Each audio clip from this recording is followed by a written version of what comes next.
everyone. Welcome to Your Health in Your Hands and welcome to the year 2020. My name is Dr. David Ajibade and I'm the founder and director of the Brain and Body Foundation. This is Your Health in Your Hands, and as we've been saying over and over and over again for the past 1 year plus, that a lot of what's going to happen to your health will depend on what you do and what you say and how you interact with others and how you use medication, how you interact with the healthcare system. And we felt that going into this year, we really want to take a more holistic approach and really point out things that we feel that you need to know about. If you remember, we talked about in fact, how we started. And the main point when we started this program, or when we refreshed this program, because Your Health in Your Hands has been around for a while, but the main point why I got started on this was because of black people. I pointed out that black people, we all know this, seem to have higher rates of certain kind of conditions. Cancers, heart attacks, strokes, diabetes, and several other conditions. And we wanted to be able to know why and pass that message across to you so that you can know and do what it takes to take control of your health and that of your families. And by the grace of God, we've been able to, in our little way, been able to accomplish that to a certain extent. So we're going to take it from where we left off in 2019 and push further ahead. But before we get into today's program, we're going to say a few things about our last outreach, our sickle cell disease outreach, which was again carried on and reported on by NTA. So take a listen and watch at this. Toyin Adeshola, she's 54 years old and she has been living with sickle cell anemia.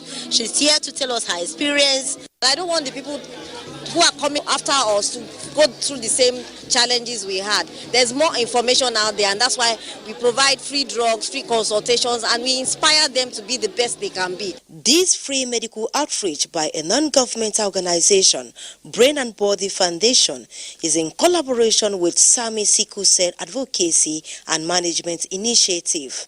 This gesture is for residents of Surulere axis of Lagos State. People turned out in their numbers to receive free medical checks. Brain, joint and other medical checks were offered for free. This is what they gave me for free. I didn't pay kobo. He's been using it and ever since then, no crisis. The primary preventive measure is for people to know their genotype, to go to a reputable organization where they can do their genotype and find out whether they are AAAS. They need to eat a lot of folic acid, F4, all those things. Anything that has green with it, they need to eat a lot of it.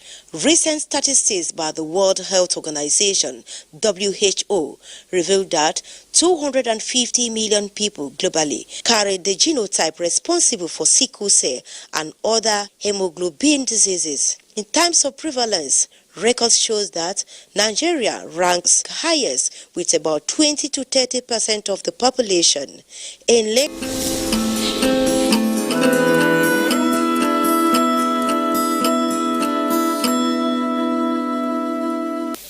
Welcome back. I want to say a big thank you to NTA and to all the volunteers and people who came to support us during this program. Sickle cell disease is a big problem. I keep on saying it, and I hope you appreciate that. But we believe it has to become front and center of our national discussion. Too many kids are dying. Too many people are suffering from it. So please help us and join us in our fight against sickle cell disease, but more importantly, our fight for good health for those with sickle cell disease. All right, let's get into it. Some important points, again, that I want to remind you about. We have certain disadvantages, in addition to the fact that our genes and our diet. In terms of the healthcare system, we are not yet there. For instance, we have the rate is about 4,000 to 5,000 doctors to a patient or to an individual. In other countries, it's much less. It's much higher than that. In other words, they have like 600, 500, 600 doctors to one patient. So what does that mean? It means that many people are going to be without healthcare, adequate access to healthcare. Not only that, equipment is unavailable, whether it's equipment for treatment or equipment for diagnosis. Obviously, facilities are in short supply. The government obviously is doing a lot, is trying to make up for that, but we're so far behind that it's going to take a long time to get there unless something hugely drastic happens. So, in addition to that, we have a low literacy rates. Drugs are a problem.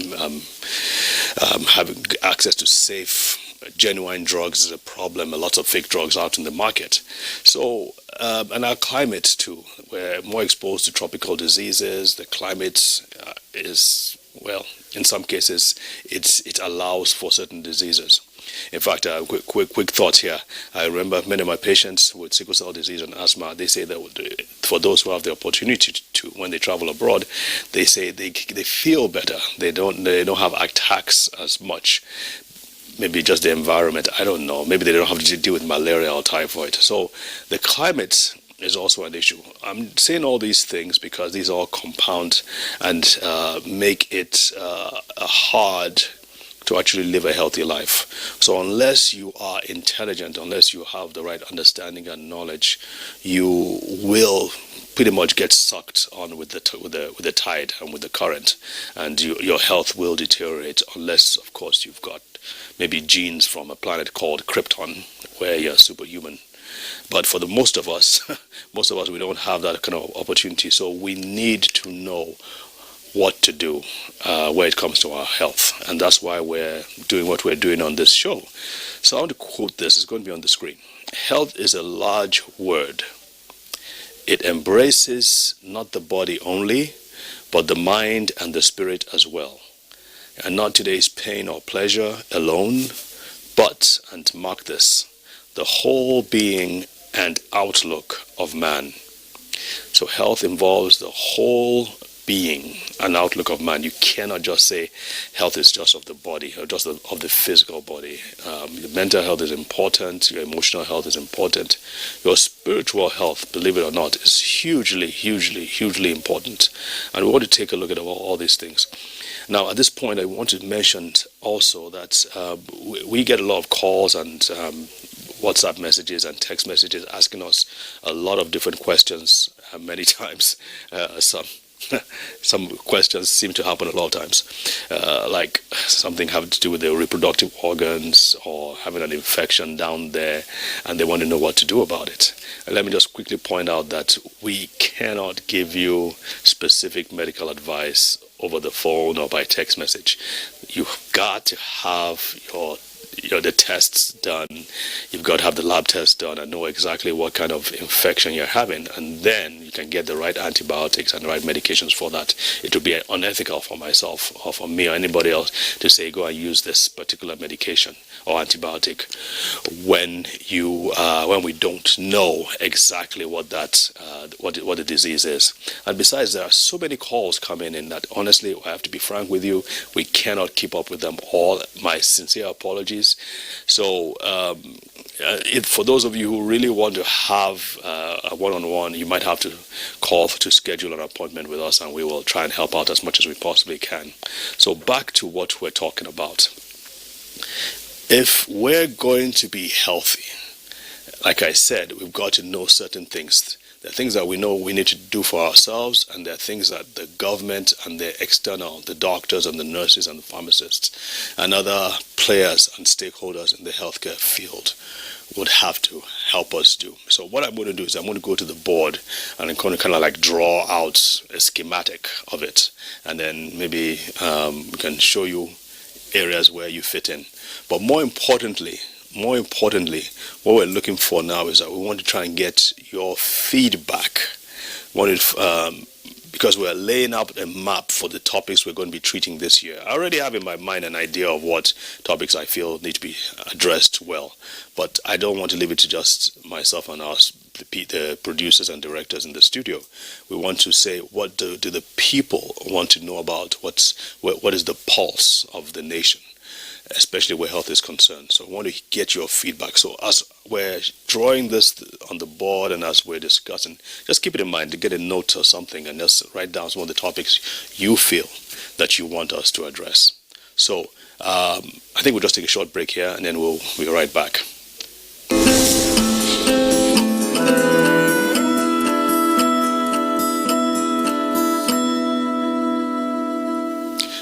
welcome back. Now, when it comes to health, you cannot ignore the external factors, and I'm just going to go through them in this segment.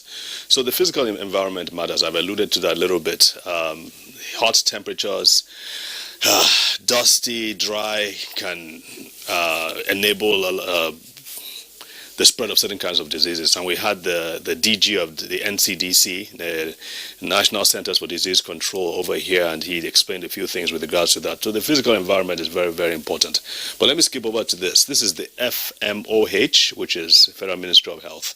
Of course, they are the custodians of health. The Minister of Health is the custodian of health, and he oversees a lot of what's going on, including the insurance organization, NHIS, and all the other primary health care organizations, the AIDS, the disease epidemic control, a lot of all these things. So he oversees all that. We will be having him on sometime hopefully very soon. We'll have him on to talk about what his plans and how he sees us going, where he sees us going and the ministry going with regards to health. The climate is important. I've kind of said that already. Agriculture, you might think that's not important, but absolutely it is. Our food supply and how that food is processed can to a very large extent affect our health. I was watching a video on WhatsApp recently and how they are really pumping these livestock, especially chickens, with antibiotics and steroids. We don't know anything about that. Maybe not as much in Nigeria, but hey, if you're bringing in food from out of this country, there's a good chance they have a lot of antibiotics and a lot of steroids in them. These chemicals help them grow. These chickens and these cows grow very big, very fast. It's good for it's good for the farmers, not good for us. We're not supposed to have all those toxins in our bodies. And by the way, we'll be talking about detoxification, going into it big time. But the food that we eat and the food we get from the market is not as clean as you may think. So we're going to have someone talk about some of these toxins and some of these additives that are added to our foods that you should know about. What else? I mentioned earlier too that healthcare professionals are not, that's what HCP means. Healthcare professionals are not in overabundant supply. We are seriously lacking when it comes to availability of doctors, nurses, physiotherapists, psychologists, and all that. So again, that calls for the importance of you knowing how to take your health in your hands. It doesn't mean ignoring your doctor's advice. It means you knowing about your body, about your brain, and knowing the things that will hurt your brain, knowing the things that will help your body to live healthier and longer. It doesn't just come easily like that. Personally, I had to even though I'm a medical doctor, I had to do extensive search to really find out some of the answers to these things, and that's why I'm trying to pass them over to you, or we are trying to pass them over to you. Security, that's a big issue. I was on a TV station, on a TV show, and they said, well, security takes this amount, this percentage of the government budget, food takes this amount, health takes this amount, and of course education takes this amount. And the point was that health and education, the budget for health and education was really low compared to security. And they were like, don't you think, they were asking me now, they were asking, don't you think that they should take out of the security budget and transfer to the food, to the health and the education budget? And I was like, listen, my mama didn't raise a fool. My mother did not raise a fool. So, security is paramount. If the borders break down, if this country is invaded and overrun by terrorists, we won't be saying too much about education, and we certainly won't be saying too much about health. We're talking about survival, about refugees, about all kinds of catastrophes going on. So it's really, really important that security be where it should be given a priority, especially in these trying times that we're in. That is not to say that health, and that is not to say that education are not important, but not to the expense or to the detriment of security. So security is really important. We also need the establishments, the physical locations where people can go to and receive their healthcare needs met. Whether it's for lab tests, remember, we need to know what is going on in your body. And everybody treats themselves for malaria. Everybody knows which kind of anti-malaria works. Again, the head of NCDC came over here, and he came to explain that could be a problem, because sometimes you're treating yourself for malaria. Meanwhile, you have another healthcare condition. It could be an infection that you need to treat rather than malaria. So it's very important that there be establishments where you can have adequate testing done, and that testing be the basis for which you can be treated.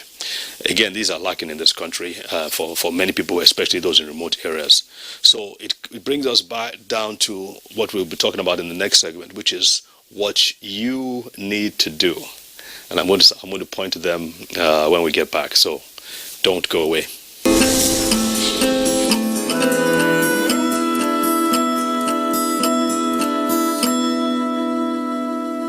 All right, welcome back. In the last segment, we talked about the external factors, things that you have less control over, because it has to do with the government, it has to do with the environment. We're going to talk about the things that you have more control over. These are more like the internal factors.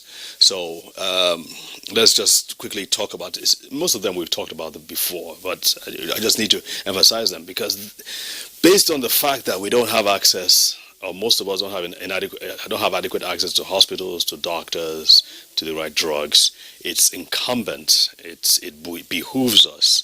Let me look for another word. It's critical that we, as citizens of Nigeria, people who live in Nigeria, learn the basic fundamental principles that govern health. And you can't get more fundamental and basic than diet, what you put in your mouth. And we talk about that a lot. I think that's the easiest thing to address. It doesn't mean that you have to stop eating pounded yam or fufu, but I'm saying that there are things in your diet that are missing, and so we need to add some things to it. So some of them you might need to supplement, and some of them are cheap enough. I would say everybody needs to take vitamin C. I would say everybody needs to take vitamin D, again, because vitamin D, we black people are deficient in vitamin D. It's a proven fact that we need more vitamin D than probably the white person does. So we need to take more vitamin D. Hygiene, dental hygiene, we've talked about things like your teeth. We know that if your teeth or your gums are unhealthy, there's a good chance it's going to affect your brain. It can predispose you to things like cancer and cardiovascular disease. Brush your teeth twice a day, morning and evening, at least, please. And of course, you need to floss as well. Exercise, I think there's no more important law than movement. If you're moving, you're alive. If you're not moving, you're dead, pretty much. And the more you move, the healthier, as a rule, you will be. Most of us, when we turn 30, we just tend to slow down and don't really care about a lot of things when it comes to exercise and movement. But I'm telling you, if you can get that part taken care of 2 to 3 times, maybe 3 to 4 times a week, some kind of exercise for about 30 minutes or more, you will be doing your body a world of favor. Relationships are extremely important as well. We are a society that we're quite good at that. We value that connection we have. We're not too far removed from the days when we used to sit around the campfire and tell stories. I don't remember that ever happening to me, but I think that's what we used to do, under the moonlight, of course. So relationships are extremely important. They are now finding out clear-cut relationships, clear-cut correlations between loneliness and even damage to your genes, damage to your DNA. So if you're lonely for an extended period of time, it can put you at the risk of chronic diseases, believe it or not. Your thoughts and emotions are important, your words. Now remember, can you remember what we categorize this under? It is the opinion of those who best understand the physical system that if the physical laws were strictly observed from generation to generation, there would be an end to the frightful diseases that cut life short, and of the long list of maladies that make life a torment or a trial, and that this wonderful machine, the body, this goodly temple, would gradually decay, and men would at last die as if gently falling asleep. I love this quote by Mrs. Shedwick because it so captures the entire principles when it comes to the laws of life. And of course, I'm not saying that as long as you eat healthy and you sleep well, that you will absolutely not have any disease. Of course not. But I'm saying that you have a greater chance of living a longer life. And also, you have a greater chance, if at all you have a sickness or a disease, you have a greater chance of recovering from that sickness and disease when your doctor is treating you adequately.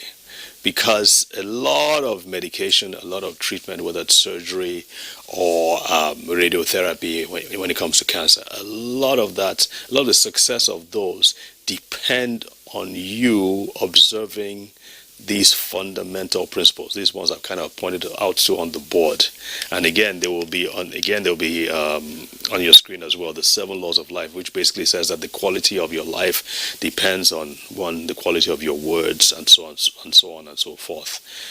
If you don't obey these laws, your health can really never really be optimal, because the more you disobey them, the more your health will suffer.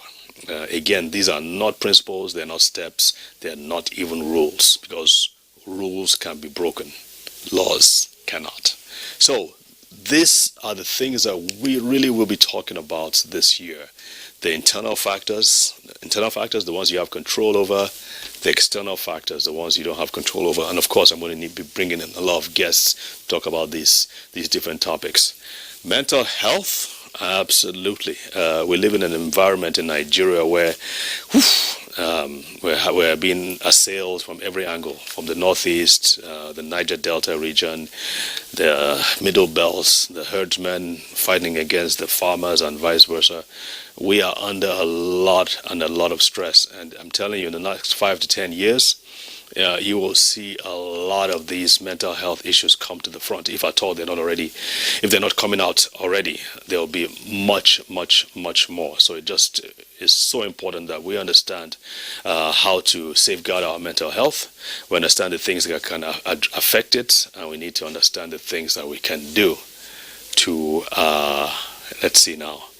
to build resilience, and to build mental strength and energy, so you can overcome it. Another thing that we are working with the Federal Ministry of Health with is aging. Our population, we're now surviving past 50, surviving past 60, surviving past 70. And we're dealing with an aging population. We will start dealing with an aging population. Still have a lot of young people, but more and more people are getting older, and we don't have as much in place. So it's important that we understand the things that affect the older people and how we can safeguard their health or improve their health. So it's those are other things we'll be talking about. But please, again and again, we have to wrap up at this point, but send in your suggestions, your comments. We would really appreciate it. We will not be able to address all of them at the same time, all of them at once, but we would appreciate it if you send in your comments. As always, we will be talking about the tip of the day or tip of the week.